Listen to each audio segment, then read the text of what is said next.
Hello everyone, it's Silvia from Parcel Tarot. Welcome to my channel. Today I'm very excited because I just received a new filming gear. So it's a very heavy structure that really allows me to film from the top down, which hasn't always been that easy, I must say.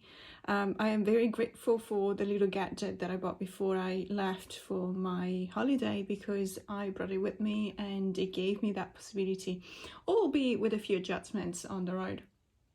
So I'm very happy about that. But ever since I received this and I tried it a few times, I feel like I've finally found the right solution. It's not slipping, it's perfect. It's really, you can adjust all sorts of things. In any case, for any of you who's also into the tarot tube community or YouTube community, I will just put the I found it on Amazon, so I'll put the link to the product in the description box below, just in case anyone wants to have a look at how it works. It's actually really good. So in today's episode of Tarot on Tour, I'm going to talk about Kuala Lumpur in Malaysia. Let's have a look.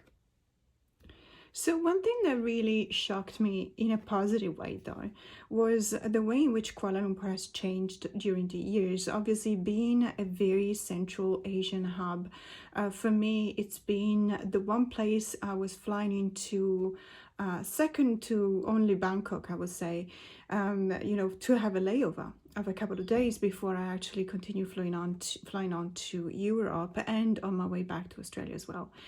I have to say though that it has changed a lot more and a lot more quicker than Bangkok has, and I feel like almost like geographically it's in the middle between Singapore and Bangkok. I feel that we are very much so in the middle between Singapore and Bangkok when it comes to, expansion and adoption of certain technology trends and stuff like that. That was actually very apparent as soon as you land into the airport. Contrary to other cities as well as Sydney, for example, the train system that connects the airport to the center of the city is very good. It's very quick as well, even though we're talking about 40-50 kilometers away. But it's very well serviced. There will be, number of trains that you can catch. It's a really good way also to introduce yourself gradually to the city, because, as I said, it being 50 kilometers away, when you look out of the window, you imagine what it will be like. You have this first approach in which you see all the lush vegetation that is actually something that you will see everywhere in Malaysia. But Kuala Lumpur is something more than that. Kuala Lumpur is all about the mix, I believe, between ancient traditions and beliefs and modernity. And that is a massive clash that I actually see pretty much anywhere. So we only had a few days in Kuala Lumpur, but I did have the possibility to explore as much as I could, and also remembering from previous days in the past 15-16 years. I actually had the possibility to go to the Batu Caves, for example, which is a really incredible structure. So these are caves that you actually reach via a very Insta-famous kind of steps that you will see everywhere, because it has been let's say it has been painted, and they actually regularly refresh the paint, because they know that there's a lot of tourism that is generated by exactly that. So the Insta famous photo, and it's basically climbing up the mountains, and then reaching at the top you have this massive system of caves that you can enter into, where they have a couple of Hindu buildings, so temples, for you to be able to visit. And obviously also, because it is a place of worship, it's also a place where you are supposed to be dressed appropriately, of course, and respect the fact that indeed you are in a place of worship. Now, the reason why I'm bringing the Batu Caves up is because you really see the fact there is this massive clash between skyscrapers of all kinds and very, very modern looking, like the Petronas Towers and every other building basically in the area, which is called Bukit Bintang. And then only 40 minutes away, you will have this. So the Batu Caves are very easily reached with a train ride from the center of Kuala Lumpur. Now, what I could do in Kuala Lumpur was go into Kinokuniya and other bookstores like Excess Books. And Kinokuniya had a very extensive collection of tarot and oracle decks, which made me really, really happy, of course. And I did some purchases in there as well. We also bought a few more books because my husband found a very good bookstore, which is called Excess Books. It's a chain, but there is one not far from Bukit Bintang. It's actually about 1 kilometer away in another shopping mall where you can actually find a lot of books on sale. And we were quite happy to have access to that because we tend to read a lot during our holiday, and you tend to finish the books because you have a lot of time, and then you have to buy new ones, but you don't always find the ones you want, for example. But in that case, they have a really good selection of books.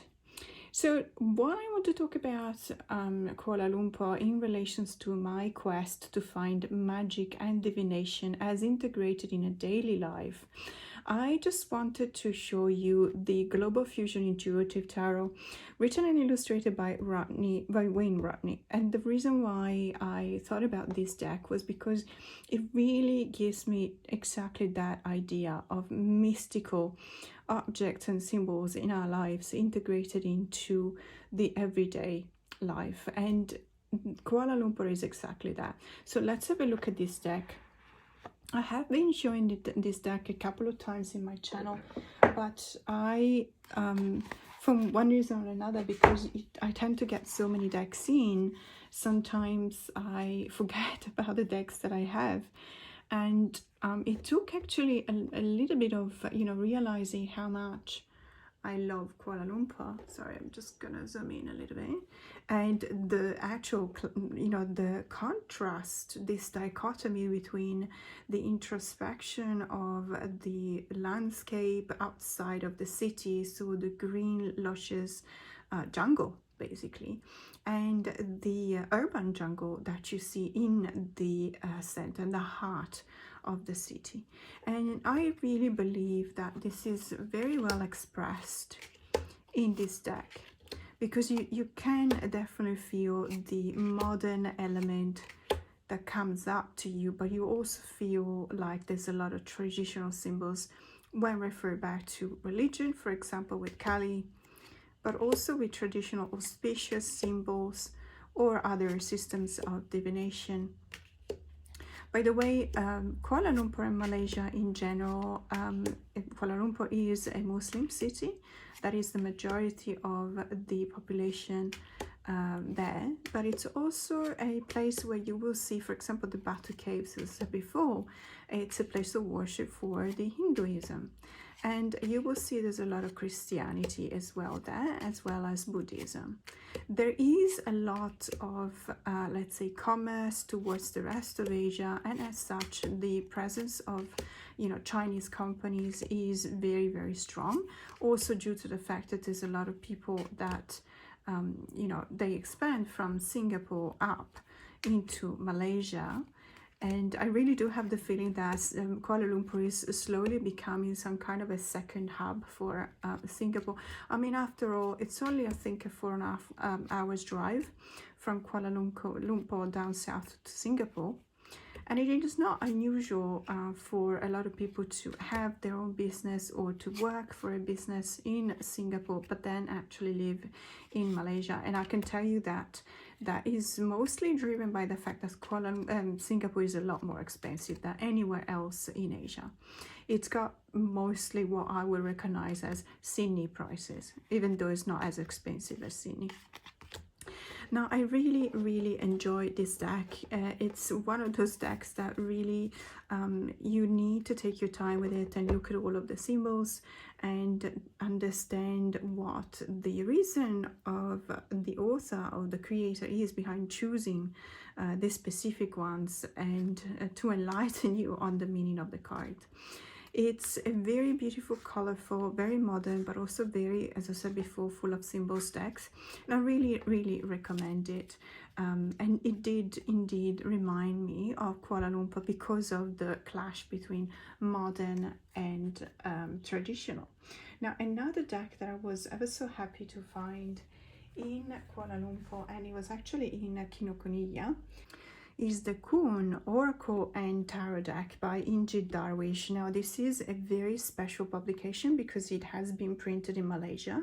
I do believe that for now, at least, I had a search online and I can only find it in Kinokuniya, Malaysia. So I would definitely put the link in the description box below. But I've heard from many of you saying that the availability is there, but the cost of shipping this to anywhere else basically are quite prohibitive, and you can pay perhaps $30-40 for the deck, but then you have to pay $60-70, even more for the shipping costs, which is very usual for Australia. We're kind of used to that. We're not even cringing about it anymore, but I understand that it's something that you're not prepared to fork out when it comes to a deck.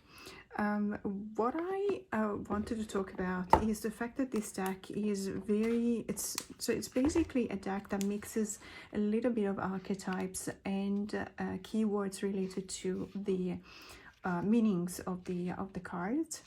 It's a very beautiful deck that really opens up a lot of possibilities,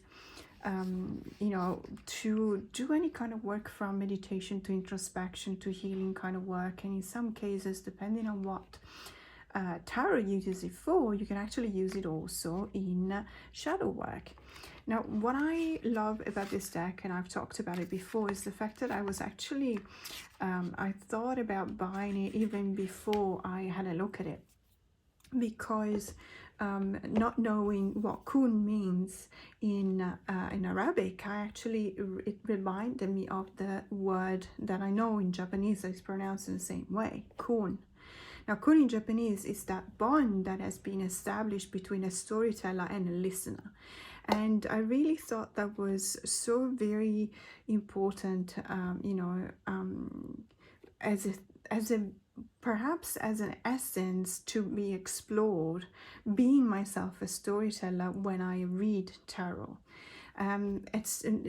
Searching for meaningful connection is something that is always part of my daily activities, and everything that I do is based on that. So we need to have a purpose in life, and I believe that purpose doesn't necessarily have to be something narrowed down. So you can have a purpose of build your own business, for example, but I believe also in being driven by a higher kind of purpose, and that could be the way in which you reach your higher purpose. So you build your own business, but your higher purpose is to, in my case, to create these meaningful connections. And meaningful connections means that we want to find ourselves within a community, within harm's reach, but not physically but spiritually, to someone else, enjoying everything that comes out of the sense of unity of a community. And I believe that this oracle is actually something very, very inducive of this kind of communication, as the name says. Even though I have to say that when I actually read the meaning of the word in Arabic, I thought that it was something completely different. So kun actually means be, the verb to be, or you could see it as in just being. And it refers back to the fact that there's a lot of permanence versus impermanence in our lives. It's something that reminds us of the possibility of finding symbols in everyday life, but actually having to transcend that and appeal to something higher. So we really go back to the what was I was telling before about the search for a higher purpose. Now, I really love this deck, and what I thought about doing was showing you how it pairs well, for example, with the Spiritual Tarot. But there's also another deck that I want to show you, but let's have a look at the Spiritual Tarot for now. So the Spiritual Tarot is another one of those decks that really reminds me of the city of Kuala Lumpur, in the sense that it does have that kind of combination between modernity and tradition. By the way, these are the backs, and I think these are some of the most beautiful backs I've ever seen. It's a Los Carabao publication, as you can see, and it's very glossy, so not everyone will be happy about it, I guess. And it catches the light, so I'll do my best to avoid that. But it is one of those decks that you really need to get through the guidebook as well. So one of the reasons why I really love this pairing is that on the one hand, the Spiritual Tarot feels a bit transactional in spite of the name. It actually is so concretized in the everyday life that at some point it actually feels like magic is rendered back into some kind of, as I said, transactional level or sphere or you know, atmosphere. And therefore you kind of need the Kon Oracle in order to bring it back up to that higher purpose that we were talking about before. Now these two together, there you go. So every now and then you will find cards that on the Oracle that don't necessarily have a keyword that is, you know, communicating a very specific message. But I do believe that by reading the guidebook and by focusing on what your intuition is actually telling you and how you want to read the card, it actually does communicate a lot. There is a lot of conversation going on between these two. And what I really do like about the Spiritual Tarot, and that was known to me thanks to the fact that I was actually reading the guidebook. If I hadn't been reading the guidebook, I would not have known. There is a sort of a different or slightly different interpretation for a few of the cards on the Suit of Swords. And if you watch my channel, you know that a Suit of Swords is very important to me, because the Suit of Swords is for the people that live in their minds. And I am a brainiac, so I have accepted that. It's not something that I'm fighting against anymore. Even though I do have this kind of dichotomy between feelings and, you know, and thoughts.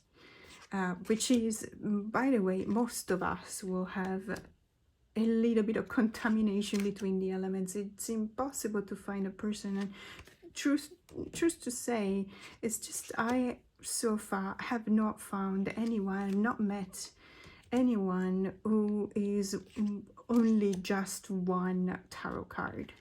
So for example, if you refer to people referring them to the court cards, you will think of someone as a bit of a Queen of Wands if they like, you know, to be at the center of the attention. But then that person can also be very nurturing, and therefore they'll have a little bit of a Queen of Pentacles in them. Or like in my case, I'm definitely the Queen of Swords, because I'm always, there's a lot of resilience in myself, but I also have this tendency to smell when things are wrong. I can really tell the difference between black and white, and I don't succumb to the peer pressure of just choosing one or the other. I just always try and make up my mind on things whenever I get enough information to do so. However, then I will be exactly the same person that will cry in front of a movie, or will just do a totally random act of kindness, you know, towards a stranger, because that's just, you know, something that I feel like doing. And I remember there was this funny episode. We were just going down the stairs in Bukit Bintang at the train station, and I saw this lady that was carrying two really heavy bags, and she was crouching, and she looked miserable, I can tell you. And I stopped and I looked at my husband and I pointed towards her, and I just, you know, I leaned in and I said, I'm sorry, I can tell that you're actually struggling. So there's two of us, and would you mind if we helped you, if you gave you a hand? And it turned out to be a social experiment. So it wasn't an old lady, it was this young girl that was camouflaged, and basically the bags looked heavy, but they were not heavy at all. She actually showed it to us, and she said, you know, that's something that actually really got to me. She said, thank you so much, because you have no idea, she had to wait such a long time for someone to actually stop and ask if she needed help. And I was shocked, because I don't know if you're familiar with Kuala Lumpur, but Bukit Bintang, the train station, is, I kid you not, sometimes it reminds me of Shibuya in Tokyo. So it doesn't have that high a level of traffic, but we're getting there, and we will get there in maybe 10 years time. So I kid you not, thousands of people, you know, crossing the street, but also taking that specific train because it's just really central to everywhere else. And so I thought to myself, how is it possible that, you know, I understand it's a busy day because it was during the week. But on the other hand, if you're taking a train at 11:30 a.m., chances are you probably don't work in an office. So you probably have time to give someone a hand if they need it. And I was really sorry to hear that. 15 minutes before someone even said anything to her. It's really sad. And so we started talking, and she did an interview with us, and basically she started asking us if we would have changed our mind, whether it was depending on race or, you know, age or gender. And we said that's absolutely not. I mean, if you need help, you need help, no matter who you are. And she said she was really touched, because we started talking in the interview, and we said, you know, we travel a lot and we love Asia. We've been here dozens of times, and obviously, you know, we see everything changing so fast. And she said that she studies at uni, and she's studying social status basically, and she's just literally looking for some kind of meaningful life within all of this that is changing. And she confirmed to us that Kuala Lumpur is losing a little bit of spirituality in favor of the hustle and bustle of business, which is something that, you know, it really reminded me of another tarot deck that I think will pair up really well with this oracle deck, and it's the Sacred Web Tarot. Now, I didn't have it with me at the time, but as soon as I got back, I tried this pairing between these two, because the Sacred Web is a very special tarot. It's got a very special meaning to me. It's the product of a collaboration between a mother and a son. I've talked about this deck a couple of times, so you probably know what I mean. So it's, the son has been in an accident and has been very debilitating for him, and he embarked upon a journey towards healing. And one of the things that it did was to try and express his creativity by drawing this tarot. And so this tarot deck is the result of pain. It comes from a place of pain. It comes from a place of longing for that kind of rest, you know, that sometimes you need when you're healing. Sometimes you need a break. You cannot always thrive towards feeling better. You also need, in some days, you actually need to stay in bed. And I'm talking about that because I know that there is a little bit of peer pressure in some cases, a lot of too much positivity. I don't want to say toxic, because I don't necessarily believe in that, but it can become toxic for the body to always push yourself to actually get better. So whenever you're in rehab, and I talk with experience because I've been in rehab after breaking my back for a year and constantly, and then, you know, not so regularly for probably the rest of my life. And at the beginning, I really wanted to get there. I really wanted to get there as soon as possible. And I remember all of my doctors saying it, you're actually going to make it worse. So in some cases, and they were right, absolutely, in some cases, we just need to accept that perhaps today we cannot move, from our bed. Perhaps today we just need to stay on the couch and watch or rewatch a TV show that we love. Perhaps today we just need to eat a soup to just feel better. There is no way to override what the body is telling us to do. I can assure you that we can try in many different ways to do that, but you won't succeed. Because your body will, at the end of the day, will always win.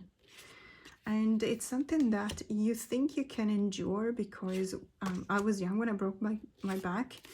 And I thought, oh, come on, I'm just going to get over this. I want to walk again. I want to run again. I want to travel again, basically. But that was not the way things went. And because I actually forced myself too much, I actually have a lot of problems that I have. Back problems and neck problems and pain, chronic pain.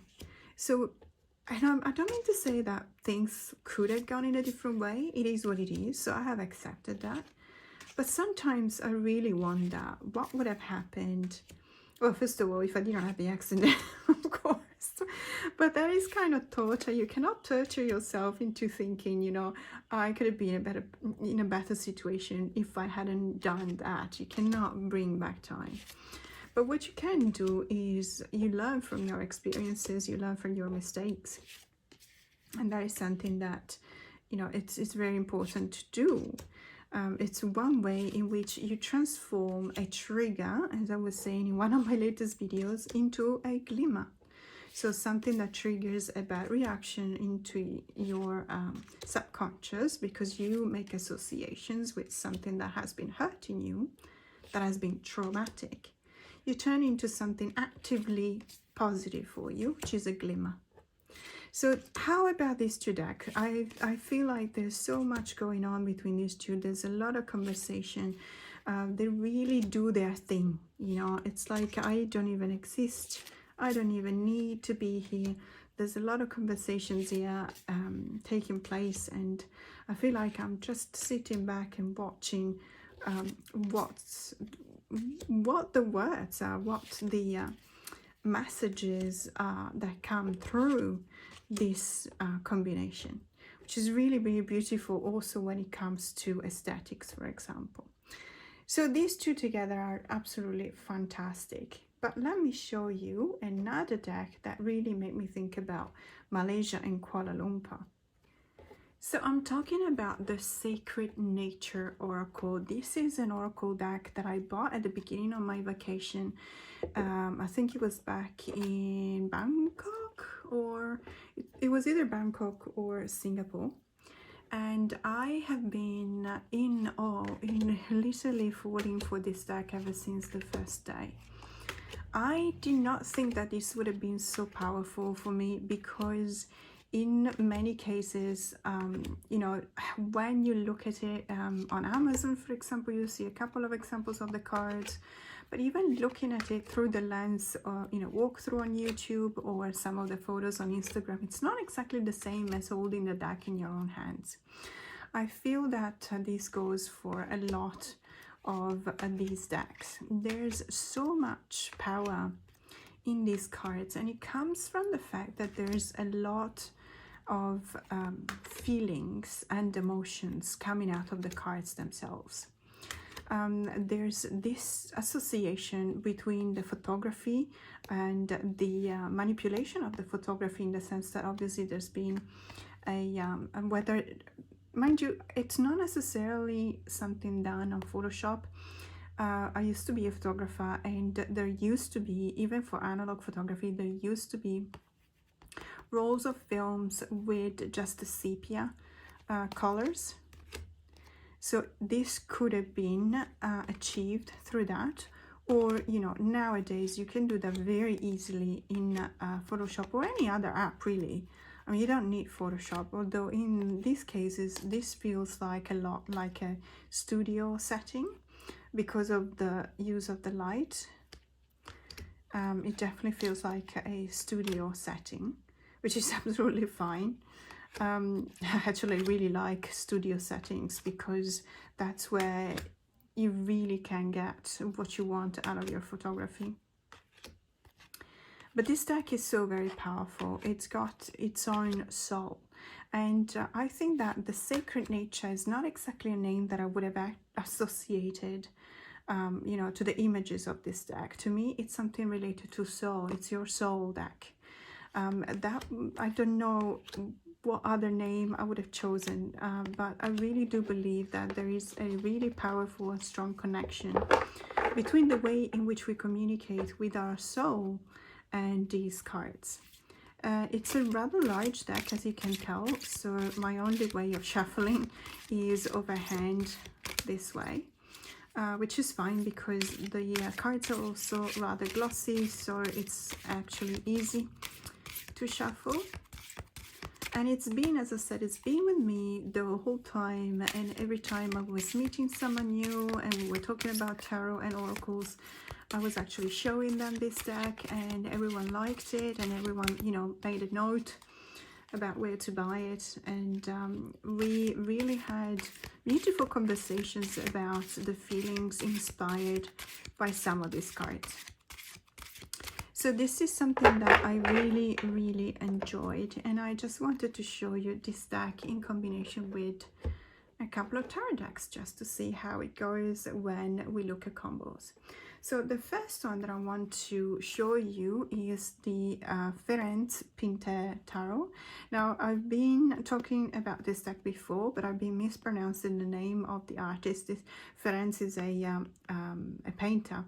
Now, he was half Hungarian. His dad was Hungarian. His mom was Italian, and he spent his life halfway between Milano and Budapest. And so let's say he is Italian by nationality, but he also lived in Hungary for many, many years. I really appreciate the way in which this deck, which is another Los Carabel release, has been curated because it's not easy. It's not easy. These are the backs, by the way. Look how beautiful. It says Carpe Diem. I don't know if you can tell. Carpe Diem seize the day.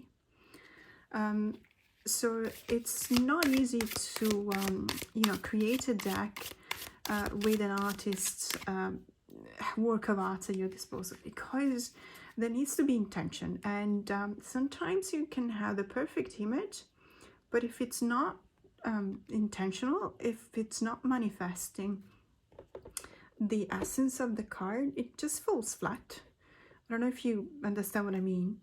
But I believe that these two together are a very beautiful, very conducive kind of combination that, you know, it's also because the Ferenc Pinter does not have, although of course you have more colors than the sepia tones of the Oracle deck, it still does not share a full spectrum like other decks will.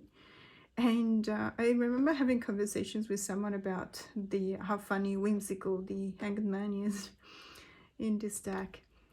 I really love all of these resonances between elements in the Oracle and the Tarot.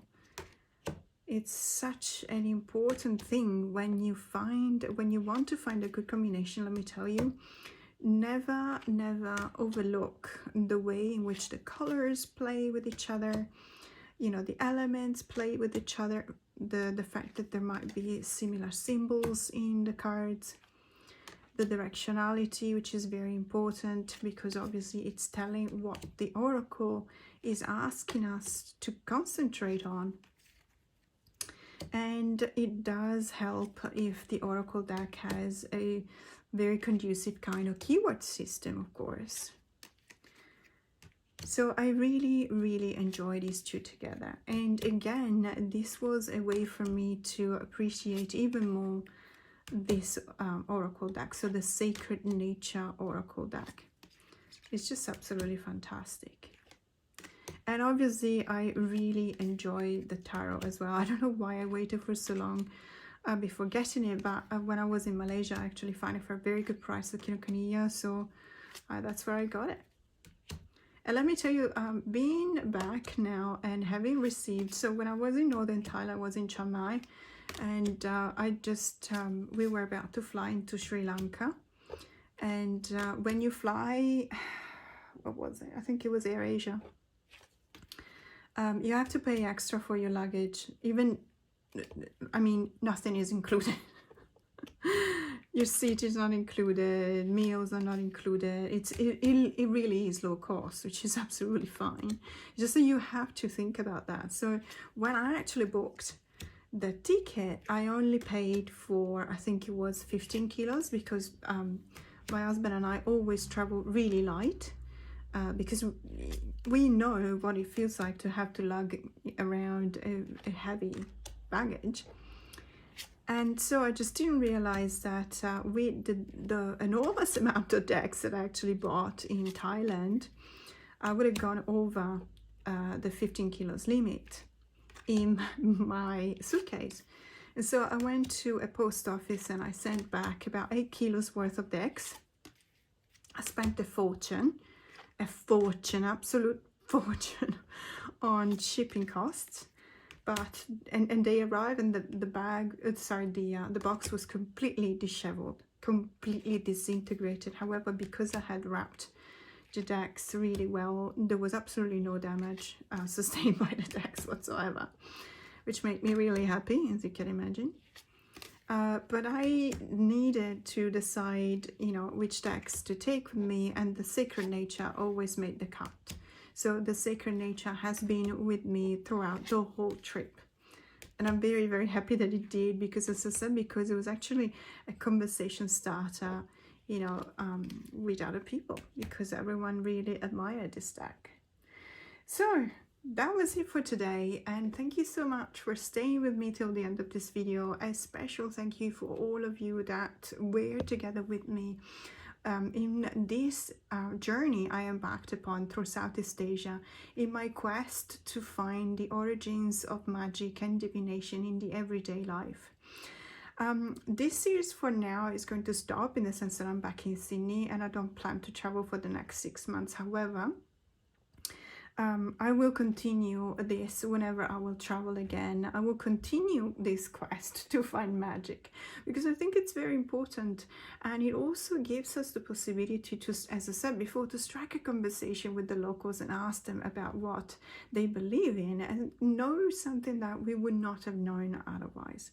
So thank you again for all of you who watched those videos, and you know, more to come. Have a great day.